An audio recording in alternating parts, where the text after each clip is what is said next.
Russian President Vladimir Putin is not on a list of delegates set to attend talks in Turkey aimed at ending the war in Ukraine. በደቡብ ኢትዮጵያ ክልል በጋሞ ዞን አርባ ምንጭ ዙሪያ ወረዳ ዘይሲ አውሻ ተብሎ በሚጠራ አካባቢ በግዳጅ ላይ ለነበሩ የጸጥታ አካላት ስንቅ በመውሰድ ላይ በነበረ ፓትሮል ላይ ጥቃት ተፈጽሞ የሰው ሕይወት መጥፋቱን የጋሞ ዞን ፖሊስ ገልጿል። ዝርዝር መረጃውን ተሰማላችሁ። የከፍተኛ ፍርድ ቤት ፕሬዝዳንቱና ምክትላቸው ከኃላፊነታቸው ተሰናበቱ። በጥንክራችን ከያዝናቸው ውስጥ ነው። የጤና ባለሙያዎቹ ተባብሶ ቀጥሏል ባሉት እስራትና እንግልት ምክንያት ሙሉ በሙሉ ስራ የማቆም እርምጃ ለመውሰድ ንግግር መጀመራቸውን አስታውቀዋል። በሰፊው በጥንክራችን ከምናሰማችሁ ነው። የሩሲያው ፕሬዝዳንት ቭላዲሚር ፑቲን ሲጠበቅ ለነበረው ከዩክሬን ጋር ቀጥተኛ ንግግር ወደ ኢስታንቡል ሳያቀኑ ቀሩ። እስራኤል በጋዛ የሚገኙ ፍልስጤማውያን ነዋሪዎችን አካባቢውን ለቀው እንዲወጡ ትዕዛዝ አስተላልፋለች። አብራችሁን ከቆያችሁ የአውሮፓ ህብረት በቀይ ባህር አካባቢ ያለውን ውጥረት አሳሳቢ ነው ሲል ገልጿል። ምክንያቱ ምንድነው የሚለውን እናሰማችኋለን። እነዚህንና ቻይና በ42 የኤአይ ሐኪሞች የሚመራ የአርቲፊሻል ኢንተለጀንስ ሆስፒታል ገንብታለች። ዝርዝር መረጃዎቻቸውን እናሰማችኋለን። አብራችሁን እንድትቆዩ የአክብሮት ግብዣችን ነው። በየዕለቱ የምንለቃቸው ዕለታዊ ትኩስ ዜናዎች እንደርሳችሁ ሰብስክራይብ፣ ላይክ፣ ሼር ማድረግ እንዳትረሱ እያልን ወደ ዝርዝር መረጃዎች ወስዳችኋለሁ።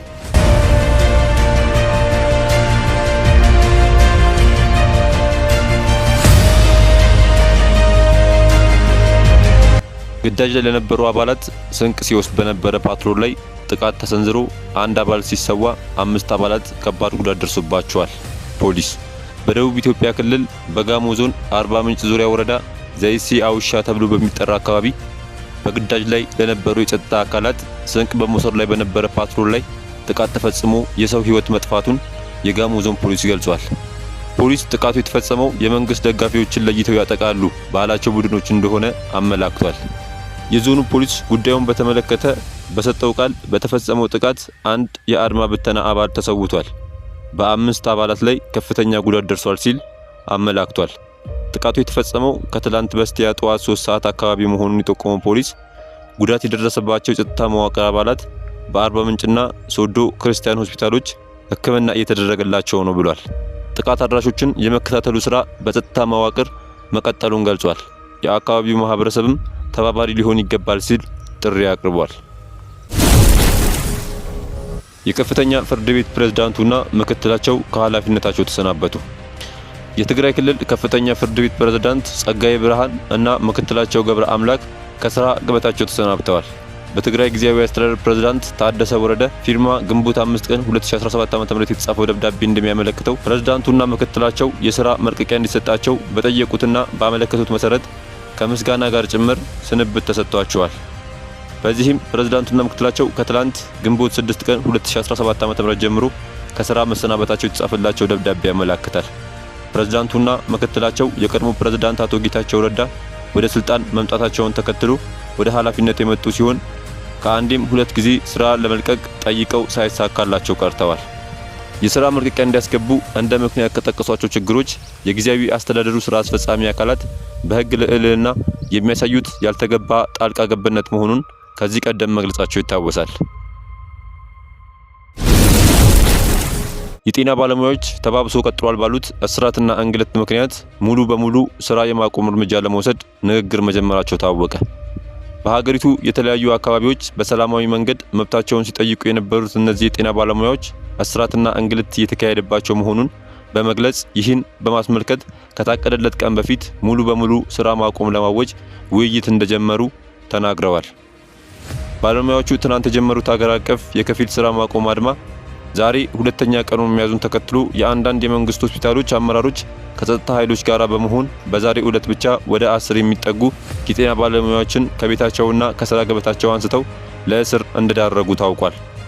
ከታሰሩት ባለሙያዎች መሃል ጠቅላላ ሐኪሞች፣ ኢንተርን ሐኪሞች፣ የቀዶ ሕክምና ስፔሻሊስቶችና ሬዚዳንቶች፣ ነርሶችና የላብራቶሪ ባለሙያዎች ይገኙበታል ተብሏል። በተለያዩ ሆስፒታሎች የሥራ ማቆምን ባላማከለ መልኩ የሆስፒታሉ ሰራተኞች ወደ ስራ ካልተመለሱ አስተዳደራዊ እርምጃ እንደሚወሰድ የሚይዝት ማስታወቂያ ከአስተዳደሩ በየግቢው ተለጥፏል ብለው ለሚዲያችን ቃላቸውን የሰጡ የእንቅስቃሴው አስተባባሪዎች የቅዱስ ጳውሎስ ሆስፒታል አስተዳደር በተጠባባቂነት የተያዙ ሐኪሞችን ከነገ ጀምሮ የሰው ሀብት ቢሮ በመምጣት እንዲመዘገቡ ማስታወቂያ አውጥቷል ብለዋል። ጠዋት ላይ ዶክተር ደረጀ ዱጉማ ከጥቁር አንበሳ ሆስፒታልና ከቅዱስ ጳውሎስ ሆስፒታል አመራሮች ጋር ተገናኝተው መንግስት ጉዳዩን በተለያዩ መንገዶች እንደሚይዘው ጠቅሰዋል። በዋነኝነትም ስራ እያቆሙ ያሉ ሰራተኞችን ስም ዝርዝር ተቀብሎ በማባረር በአስቸኳይ ቅጥር ማድረግና ጥብቅ የሆነ አቴንዳንስ እንዲያዝ ጥያቄዎችን በተመለከተ በሂደት እንደሚመልስ ከዚህ ባለፈ ተቃውሞ እናደርጋለን የሚሉትን የፖለቲካዊ ጥያቄ በማንሳት መጠቀሚያ ናቸው ብሏል በማለት መልእክታቸውን አጋርተዋል። ጥያቄው የቅንጦት ወይም የስልጣን ወንበርን የመነቅነቅ ጉዳይ እንዳልሆነና ባለሙያው በቂ ክፍያ እየተከፈለው ስራ እንዲሰራና ህዝቡን እንዲያገለግል የሚጠይቅ መሆኑን እየገለጸ መብቱን የሚጠይቅ ባለሙያ ማሰርና ማንገላታት ህገ መንግስታዊ አለመሆኑንና ሰብአዊ መብት የሚጋፋ በመሆኑ ሙሉ ለሙሉ ስራ ማቆም ከታቀደለት ቀን በፊት ሊታወጅ እንደሚችል ይገልጻል በማለት አቋማቸውን ተናግረዋል። የሩሲያው ፕሬዝዳንት ቭላድሚር ፑቲን ሲጠበቅ ለነበረው ከዩክሬን ጋር ቀጥተኛ ንግግር ወደ ኢስታንቡል ሳያቀኑ ቀሩ። በእጅጉን ሲጠበቅ ለነበረው የግንቦት 15 ማለትም በዛሬው ዕለት የሚካሄደው የሩሲያ ዩክሬን ቀጥተኛ ንግግር በክሬምሊን በኩል ማን እንደሚያቀና ሚስጥር ሆኖ ቆይቷል።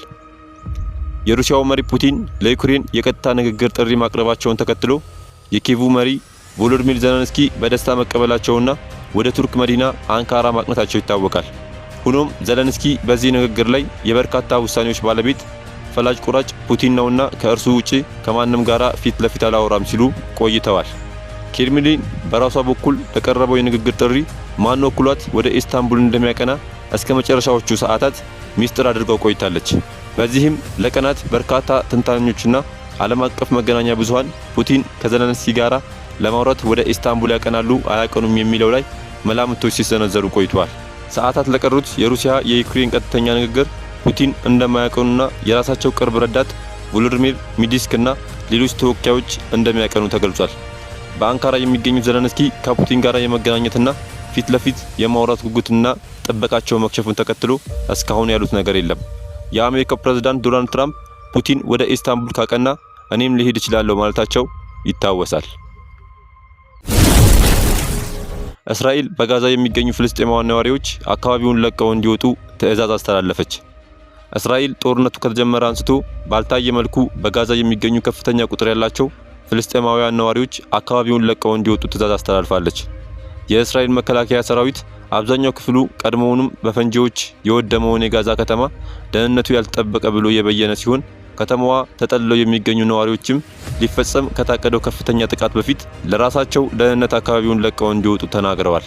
በእስራኤል ከተለዩ ህንጻዎች መካከል እስላሚክ ዩኒቨርሲቲ፣ አልሼፍ ሆስፒታልና 3 የቀድሞ ትምህርት ቤቶች ይገኙበታል።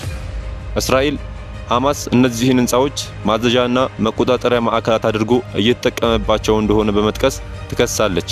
የአካባቢው ባለስልጣናትና የእርዳታ ድርጅቶች በበኩላቸው እነዚህ ስፍራዎች ላይ በሺዎች የሚቆጠሩ ንጹሃን መጠለላቸውን ተናግረዋል።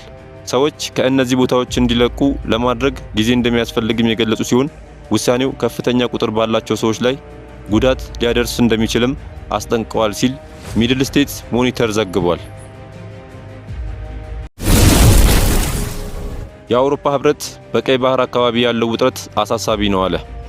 የአውሮፓ የውጭ ግንኙነት ካውንስል ሰሞኑን ባወጣው ሪፖርት በቀይ ባህር አካባቢ በኢትዮጵያና ኤርትራ እንዲሁም በኢትዮጵያና ግብጽ መካከል የሰፈነውን ውጥረት በአውሮፓ ህብረት ጥቅሞችና ደህንነት ላይ ከባድ ስጋት እንደደቀነ አስታውቋል።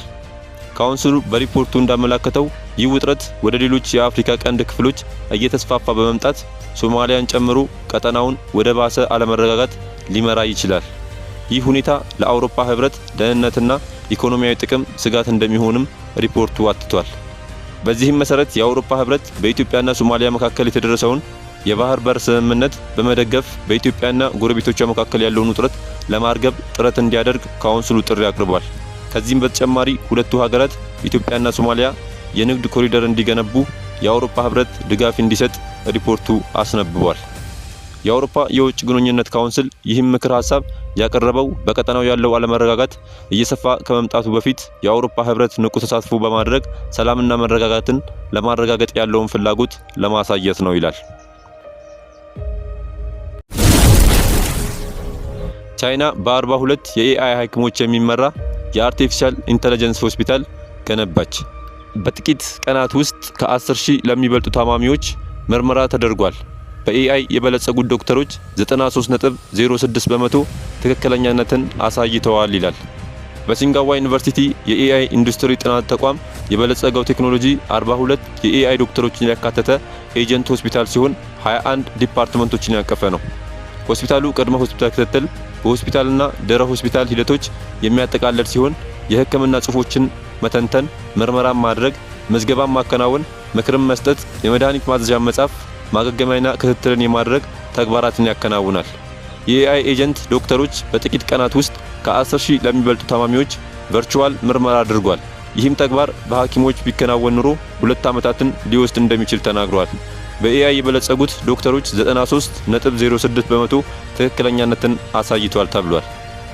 የኤአይ ወኪሎችን ለውሳኔ ድጋፍ ብቻ ሳይሆን የሕክምና አገልግሎቶችን በመጠን በፍጥነትና በተመጣጣኝ ዋጋ ለማቅረብ በማስቻል የዶክተሮችን እጥረትና የሕክምና ተደራሽነትን ለማሳደግ ቁልፍ እርምጃ ነው ሲል ኢንዲ100 ድረገጽ ዘግቧል።